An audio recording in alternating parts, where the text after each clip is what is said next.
Hello, welcome to the Eclectic Reader. Listen to great books and stories while you use your eyes and hands for other things. Now here's your host, Madison Mason. Hi, it's Madison Mason. Well, here we go. Chapter 63, The Gray Quarry Boys. Enjoy.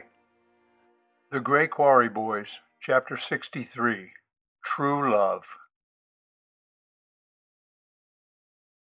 Summer finally came. The weather turned and sullen June bugs were raising hell along the highway. The sun was mean and raw. It bounced off the sore asphalt in angry vertical waves that distorted the oncoming traffic and threw the landscape off balance.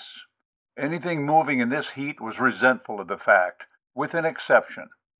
It was a small golden form, slowly moving into view, a sizzling dot in the distance. Joey Morton was moving real slow compared to the stake bed truck that swooped past and gathered him up for a scary half moment in the blast of hot diesel smoke, redneck horn blowing, and flying spit. Brown, stringy tobacco juice arched in the air in a long, thin stream. It snaked past the kid and spattered on the bubbling tar, missing his dad's hand-me-down shirt. Gold on gold nylon. The shirt was his favorite, and several sizes too big. It ballooned off his back, a parachute gathering air, which cooled his bony form. It was good to be a lean kid in this soggy heat. A day like this, a fat person just wanted to die. He was pedaling hard as he could, like a runner in a nightmare dream. Up one more hill and he would be there. His thighs hurt and his jeans stuck in the crack of his skinny butt. The hot wind blasting off the rusty feed truck burned the last moisture from his pale sky blue eyes, so when he blinked the lids seemed to scrape, and he squinted in the harsh light of the piney Carolina afternoon as alfalfa chaff floated down like hot snow. Joey didn't care about any of it. Joey had a vision. Joey had a purpose, a destiny. Joey Morton was in love. The kid was completely, devastatingly in love. His heart yearned for his love. He thought of no one else. He pined for his woman with every molecule of his freckled, buck-toothed 14-year-old soul. This was a love of crystalline purity, of monumental passion, equal to any of the great loves of history. You name it, Romeo and Juliet, Lancelot and Guinevere, Rhett and Scarlet. This love was tantamount to all of those.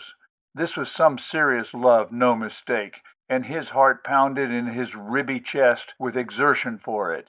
His thighs were killing him as he pumped the big fat-tired bicycle up the last long hill, straining against all natural laws of this planet to fulfill his destiny that day with love.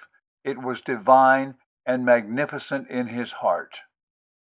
And the poignant beauty, the rarest thing about this timeless love, was that it could never, in absolutely no possible way could it ever, have any hope of being requited, which placed it way up there in love history. His love didn't now, nor would she ever, know that he existed. Joey wasn't in love with just any old mortal, but a true, living goddess on the planet Earth. Joey was in love with the magnificent Esther Williams. In the little Norman Rockwell-type town of Sanderson, there exists the Victory Theater. It's great, a mecca for the movie addicted, and its single distinction is that this movie house makes the best popcorn in the free world.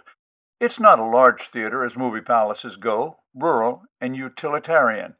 Dark red brick with a box office on the sidewalk.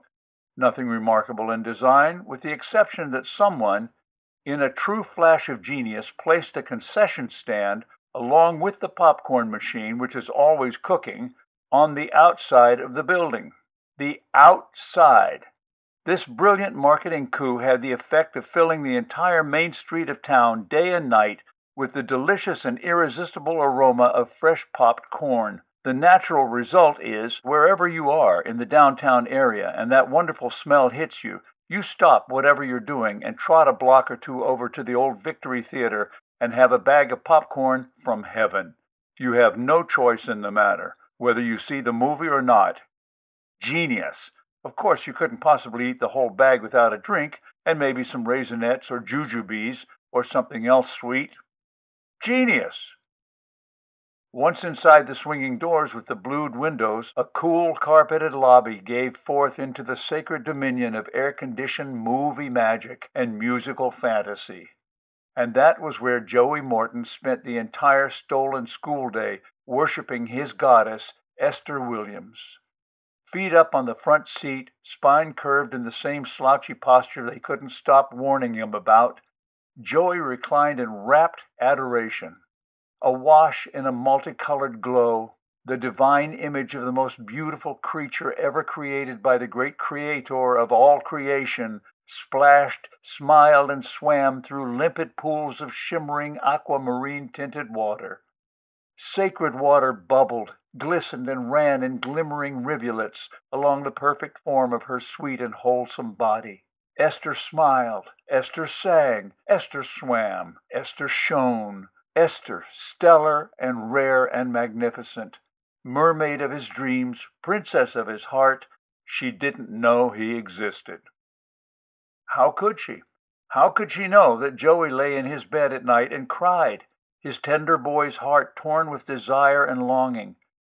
Could she see him kiss his pillow 1,000 times with all the passion his age could know? How he hated Peter Lawford and Fernando Lamas and all the other handsome Hollywood gods who got to really kiss her, to hold her, and to really love her, because he knew it wasn't even acting.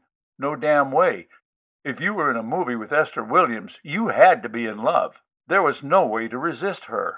He also knew there was no way he could ever be that handsome, that charming, that grand and enviable, that photographable, but if only they could meet, Esther and Joey.